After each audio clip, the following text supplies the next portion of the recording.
बच्चों, इस वीडियो में हम लोग पढ़ेंगे क्लास 9th जीव विज्ञान। और इस वीडियो में हम लोगों की टॉपिक है पार्श्व विभज्योतक, अंतर्विष्ट विभज्योतक और जो है अस्थाई ऊतक, परमानेंट टिश्यू। तो बेटा, पिछली वीडियो में हमने आपको बताया था ऊतक क्या होते हैं। यह जो है ऊतकों का अध्ययन विज्ञान की किस शाखा के अंतर्गत किया जाता है। पादप ऊतक क्या होते हैं, पादप ऊतक जो है कितने प्रकार के होते हैं। तो एक बार हम उसकी पुनः चर्चा करेंगे और फिर हम अपनी मूल टॉपिक पर आते हैं। बेटा, हमने आपको बताया था ऊतक, टिश्यू। तो कोशिकाओं का ऐसा समूह जिसकी उत्पत्ति, संरचना एवं कार्य जो है समान होता है, ऊतक कहलाते हैं। अर्थात जो है ऊतक जो है समान प्रकार की कोशिकाओं का समूह होता है जिसकी उत्पत्ति, संरचना एवं कार्य क्या होता है, समान। ऊतकों का अध्ययन बेटा जो है विज्ञान की जो है एक शाखा के अंतर्गत किया जाता है जिससे जो है औतकी कहते हैं। क्या कहते हैं? औतकी, या इंग्लिश में हिस्टोलॉजी कहते हैं। क्या कहते हैं? हिस्टोलॉजी। तो जीव विज्ञान की वह शाखा जिसके अंतर्गत ऊतकों का अध्ययन किया जाता है औतकी या जो है हिस्टोलॉजी कहलाता है। इसके बाद हमने आपको पादप ऊतक बताया था, प्लांट टिश्यू। तो पौधों में पाए जाने वाले ऊतक को जो है पादप ऊतक कहते हैं। पादप ऊतक जो है दो प्रकार के होते हैं, विभज्योतकी ऊतक, मेरिस्टेमेटिक टिश्यू, और दूसरा जो है अस्थाई ऊतक, परमानेंट टिश्यू। तो हमने आपको जो है विभज्योतकी ऊतक बताया था, मेरिस्टेमेटिक टिश्यू बताया था। ऐसे ऊतक जिसमें जो है विभाजन की क्षमता पाई जाती है विभज्योतकी ऊतक कहलाते हैं। तो ये जो है जीवन पर्यंत जो है विभाजित होती रहती हैं जिससे जो है पौधों में जो है वृद्धि होता है, ग्रोथ होता है। और जो है विभज्योतकी ऊतक की विशेषताएं, विभज्योतकी ऊतक की विशेषताएं। तो विभज्योतकी ऊतक की जो कोशिकाएं होती हैं छोटी, वह जो है पतली कोशिका भित्ति वाली होती हैं।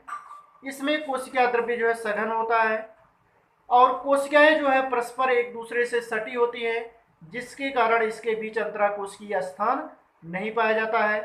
केंद्रक जो होता है आकार में बड़ा होता है। तो विभज्योतकी ऊतक जो होते हैं ये तीन प्रकार के होते हैं। कितने प्रकार के होते हैं? तीन प्रकार के।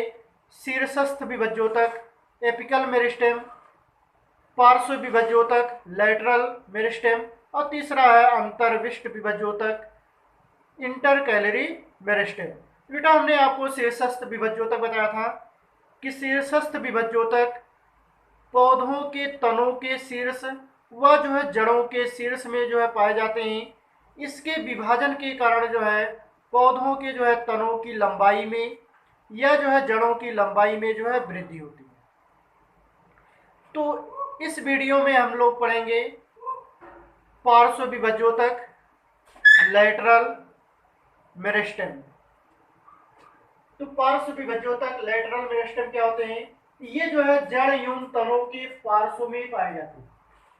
पार्श्व विभज्योतक जो होते हैं जड़ों एवं तनों के जो है पार्श्व, पार्श्व मीन्स होता है साइड में अर्थात बगल में जो है पाए जाते हैं। इनके जो है विभाजन से जड़ एवं तनों की मोटाई में वृद्धि होती है। बेटा, जो है पार्श्व विभज्योतक में विभाजन के कारण जो है पौधों की मोटाई में वृद्धि होती है और शीर्षस्थ विभज्योतक में विभाजन के कारण जो है लंबाई में वृद्धि होती है ना। इसके बाद तीसरा है अंतर्विष्ट विभज्योतक, या इसे जो है अंतर्वेशी विभज्योतक कहते हैं। Intercalary meristem, intercalary meristem. ये जो है पत्तियों के आधार व जो है टहनियों की पर्व के दोनों ओर स्थित होते हैं। ये जो है पत्तियों के आधार एवं जो है टहनियों के जो है पर्व के दोनों ओर स्थित होते हैं। जैसे जो है जहाँ पर टहनियाँ निकलती हैं वहाँ पर जो है गांठ नुमा जो है संरचना पाई जाती है जिससे जो है पर्व कहते हैं। इंग्लिश में नोड कहते हैं। क्या कहते हैं? नोड। तो यहाँ से जो है तनों में जो है शाखाएं निकलती हैं तो वहाँ पर जो है अंतर्विष्ट विभज्योतक या जो है अंतर्वेशी विभज्योतक पाया जाता है। जिससे जो है यहाँ पर एक फिगर बनाया गया है। ये जो है पौधे में कहाँ पर जो है कौन से विभज्योतक ऊतक पाए जाते हैं उसको जो है दर्शाया गया। तो ये जो है तने का जो है शीर्ष भाग है। तने का क्या है? शीर्ष भाग। और तने के शीर्ष भाग में शीर्षस्थ विभज्योतक पाया जाता है और इसके विभाजन के कारण जो है तनों के या जो है जड़ों के लंबाई में जो है वृद्धि होती है। यहाँ पर बेटा जो है कौन सा विभज्योतक पाया जाता है? शीर्षस्थ विभज्योतक। और फिर यहाँ पर देख रहे हैं अंतर्विष्ट विभज्योतक लिखा गया है। तो जहाँ से जो है शाखाएं निकलती हैं, जहाँ से क्या निकलती है? शाखाएं निकलती हैं, या जो है जहाँ से जो है पत्तियां निकलती हैं, उन स्थानों पर जो है अंतर्विष्ट विभज्योतक पाए जाते हैं या अंतर्वेशी विभज्योतक पाए जाते हैं। इसके कारण जो है शाखाओं में वृद्धि होती है या पत्तियों की संख्या में वृद्धि होती है। और तीसरा है पार्श्व विभज्योतक। तो पार्श्व विभज्योतक जो है तनों या जो है जड़ों के पार्श्व भाग में जो है, अर्थात जो है जो तना या जो है जड़ होता है उसकी जो साइड में पाई जाती है। इसके कारण जो है पौधों की मोटाई में क्या होती है? वृद्धि होती है। जैसे बेटा हम कोई जो है बीज मिट्टी में जो है दबाते हैं तो वह अंकुरित होता है।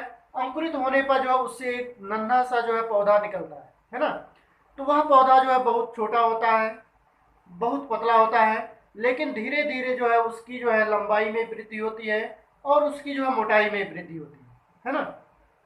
और उसमें जो है ढेर सारी जो है शाखाएं व पत्तियां निकल आती हैं। तो ये जो है लंबाई में जो वृद्धि हो रही है शीर्षस्थ विभज्योतक के कारण हो रही है, और जो है जो मोटाई में वृद्धि हो रही है पार्श्व विभज्योतक के कारण हो रही है, और जो उसमें शाखाओं में वृद्धि या पत्तियों में वृद्धि हो रही है ये जो है अंतर्विष्ट या अंतर्वेशी विभज्योतक के कारण हो रही है। तो बेटा जो है ये जो विभज्योतकीय ऊतक होते हैं 3 प्रकार के होते हैं। जैसे जो है अगर हम किसी भी पौधे के शीर्ष भाग को काट दें, है ना, उसके जो है शीर्ष को काट दें तो पौधा जो है घना हो जाता है। और माली लोग जो है पौधे को घना बनाने के लिए इसी विधि का उपयोग करते हैं। इसके बाद अगली हेडिंग हम लोगों की अस्थायी ऊतक, परमानेंट टिश्यू। Permanent tissue. तो अस्थायी ऊतक ऐसी कोशिकाओं का समूह है जिसमें वृद्धि एवं विभाजन की क्रिया अस्थायी रूप से समाप्त हो जाती है।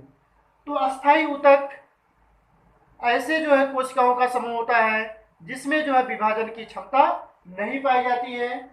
ये कोशिकाएं जो है मृत अथवा जीवित हो सकती है।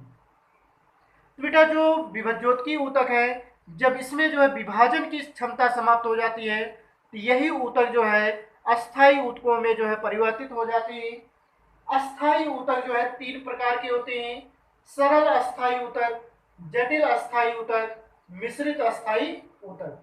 तो अस्थायी ऊतक जो है 3 प्रकार के होते हैं: सरल अस्थायी ऊतक, जटिल अस्थायी ऊतक और मिश्रित अस्थायी ऊतक। तो इसमें फर्स्ट हेडिंग हमारी सरल अस्थायी ऊतक, simple permanent tissue. Simple permanent tissue यह ऊतक निम्न प्रकार का होता है। सरल अस्थायी ऊतक जो है निम्न प्रकार का होता है। पहला है मृदूतक, इसे जो है पैरेनकाइमा कहते हैं। इसे बेटा क्या कहते हैं? पैरेनकाइमा। और हिंदी में भी यही लिखा रहता है पैरेनकाइमा, है ना। तो पैरेनकाइमा का क्या है? तो यह ऊतक पौधों के कोमल भागों में पाया जाता है। पैरेनकाइमा जो है पौधों के कोमल भागों में पाया जाता है।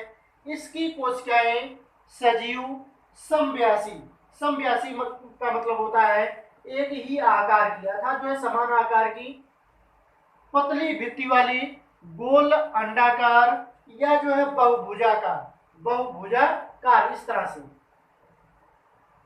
खटकोणीय होती हैं। इनके बीच अंतराकोशिकीय स्थान होते हैं या नहीं भी। जैसे जो बेटा जो है ये कोशिकाओं का समूह है, जब कोशिकाएं आपस में परस्पर सटी होती हैं तो इनके बीच जो है खाली स्थान नहीं पाया जाता है, अर्थात अंतराकोशिकीय स्थान नहीं पाया जाता है। लेकिन जब कोशिकाएं जो है कुछ दूरी पर स्थित होती हैं तो इनके बीच जो है अंतराकोशिकीय स्थान पाया जाता है। इनके बीच अंतराकोशिकीय स्थान नहीं पाया जाता है या पाया भी जा सकता है ये जो है जल एवं खाद्य पदार्थों का संचय करती है। मृदुतक कोशिकाएं जो है जल एवं खाद्य पदार्थों का क्या करती हैं, संचय करती हैं। पत्तियों के मृदुतक कोशिकाओं में, पत्तियों के मृदुतक कोशिकाओं में जो है हरित लवक पाए जाते हैं, इसे हरित ऊतक कहते हैं। इसे क्या कहते हैं बेटा, हरित ऊतक। तो मृदुतक कोशिकाएं जो है पौधों के जो है कोमल भागों में पाई जाती हैं। इनकी कोशिकाएं सजीव, समव्यासी, पतली भित्ति वाली, गोल, अंडाकार या जो है बहुभुजाकार होती है। और इसमें अंतराकोशिकीय स्थान होते भी हैं या नहीं भी होते हैं। और इनका प्रमुख कार्य है जल एवं भोजन का संचय करना। तो अगर आपसे पूछा जाए कि मृदुतक कोशिकाओं का कार्य क्या है, तो ये जो है जल एवं भोजन का क्या करती हैं, संचय करती हैं। तो पत्तियों के मृदुतक कोशिकाओं में जो है हरित लवक पाया जाता है। बेटा इस हरित लवक को जो है हरित ऊतक कहते हैं, ग्रीन टिश्यू कहते हैं। क्या कहते हैं, ग्रीन टिश्यू।